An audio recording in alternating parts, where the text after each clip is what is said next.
What's going on, Tennessee here? I'm here with two students that just one trifected, the other one second test. Still a win. That's in my book, it's still a win. We got Caleb here, and then we got Mason. Caleb's my student, and Mason is Justin's student. So how'd you guys feel the test went? Well, when I failed Monday, I felt like obviously it didn't go well. And then when I came in today, I just pushed what happened on Monday back. You know, I just forgot about it, didn't think about it, and thought about how I was going to pass. And I got on there and I passed. I did it. I pushed everything out, pushed the nerves aside, pushed the failure to the side, didn't think about it. I thought about this as a new chance, a new opportunity, and I succeeded. Right on. So what did you feel? Definitely. I was pretty nervous actually this morning coming into it. But once I got up there and kind of got started, I knew what I had to do. Okay, so what did you guys think of the process coming into Prime, being first here, not knowing what the heck was going to go on, and then finally getting your trainer, and then going from there on? Definitely the not knowing is nerve-wracking. You don't know what's going to happen. You don't know if you're going to get a jerk trainer, or if you're going to get a super nice trainer, or a trainer that doesn't care, is just in it for the money, blah blah, things like that. It's a lot of not knowing, but then once you get here, they start to fill you with information, and you start to get more comfortable with the process, and then you actually start seeing the process unfold, and you actually start to see yourself improve along the way, and then like here we are, Purple Badge Gang, and so you definitely see how the process starts. But you're coming in, you don't know anything what's going to happen. I mean, you talk to your recruiter and he gives you an idea, but you still don't know what's going on until you get here and you start doing it. But as long as you get a good trainer like Thomas or Tennessee, you're going to be good. Thomas was great. He a very patient person. So I know there was times when probably he didn't need to be as patient as he was with me, but he was. So.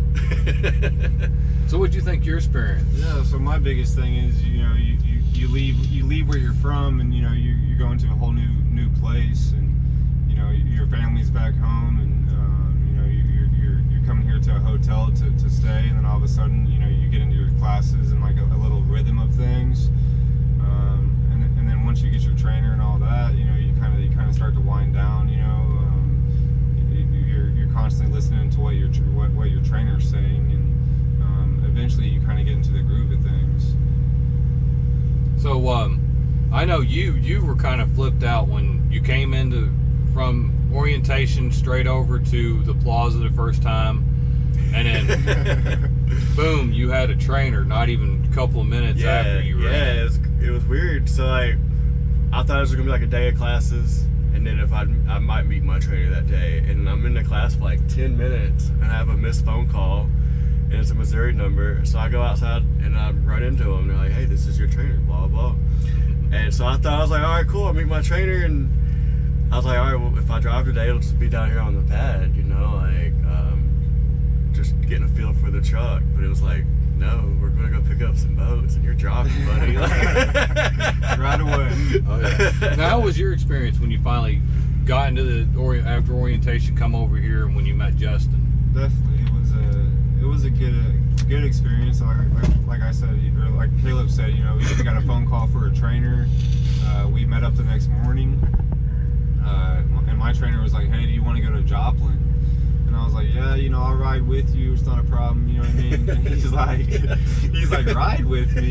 You know, you're gonna drive this truck." And you know, I'd never been in a semi before. I'd never opened a door on a semi before, and so you know, crawling up there the first time, you know, in the driver's seat, you know, with a brand new, you know, trainer who you don't really know yet, you know, it was kind of nerve-wracking. But you know, once you you know put that truck in drive, and you start, you know, driving it down the road, it's a whole different aspect. You know what I mean? So, oh yeah, you get better respect for the truck once you get behind the wheel and feel it, because people that don't know never been in a truck, think we stop on a dime, think we can turn like willy-nilly, and it's nothing like that when you finally feel it. It's not.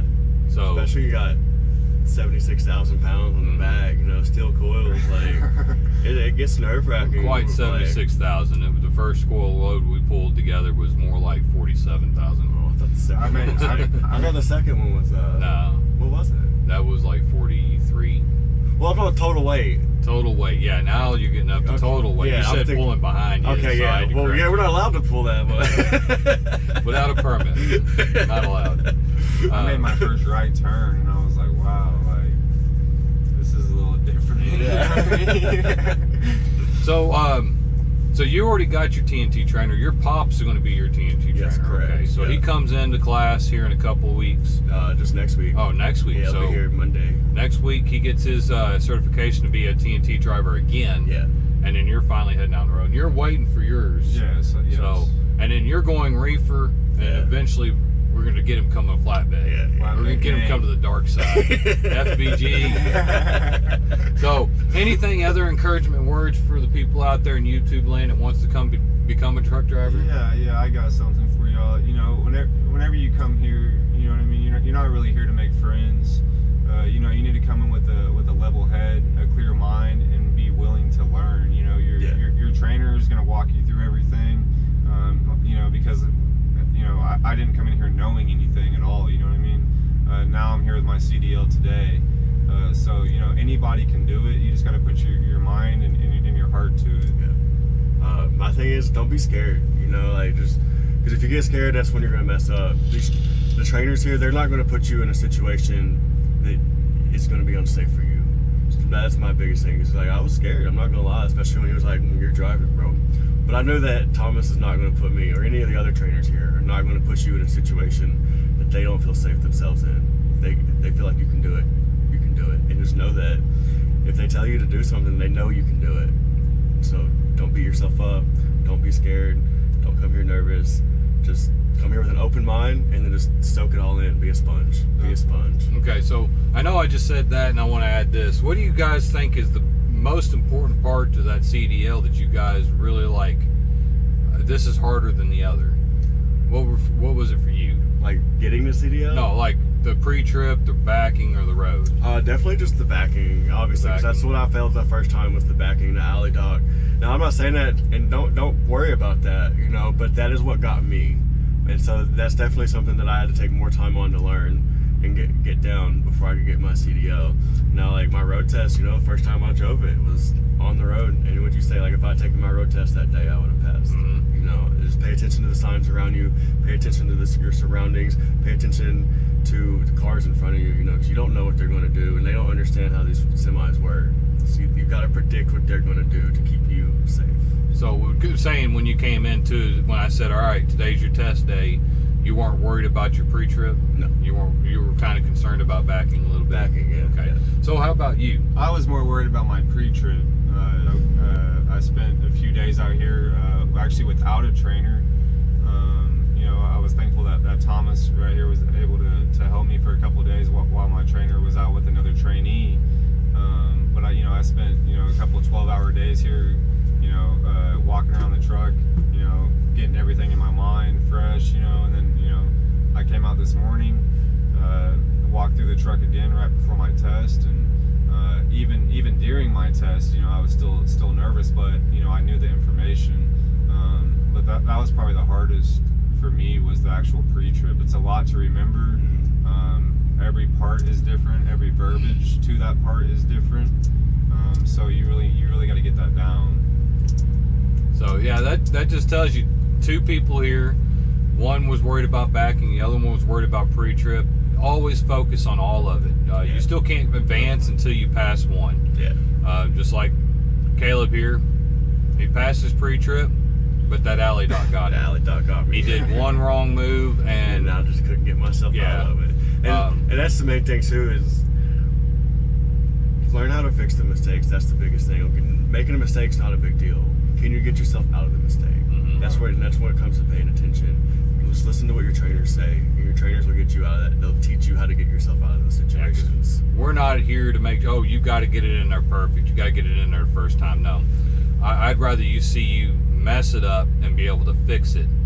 Because when the real world, we're going to mess it up, and we're going to need to know, okay, this is a mess up. We didn't sound expensive.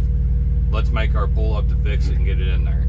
And then it doesn't have to be pretty. You can take 30,000 times to pull up on that thing out in the real world, but there on the test, you do have to kind of have it a limitation on how many times. And just like on my retest today, they gave me the parallel instead of the alley dog. And I finally got it in there. She wasn't pretty. By all means, she was not pretty, but Right. she got in there and I passed. And It's that's like I've been telling you the whole time, I'm not perfect. I'm not going to expect you to be perfect. Exactly. So, well, that being said, congratulations to you two. I really, really do have enjoyed your time when you came I over. appreciate all your help. You know? So, I really do. You know, I also want to give a shout out to Justin, my trainer. oh yeah, say his full name. I don't know. Humiston. What you say? Humiston. Justin Humiston. There you go. I might have butchered that too, but everybody on my channel knows I don't talk. I just let it go. So, well, other than that, why don't you guys hit that like and subscribe and share this video out. Get me some more people coming in, because when I hit 800 subscribers, I'm going to do my first live and we're going to do a t-shirt giveaway. So other than that, we'll see you guys later. Peace. Good luck.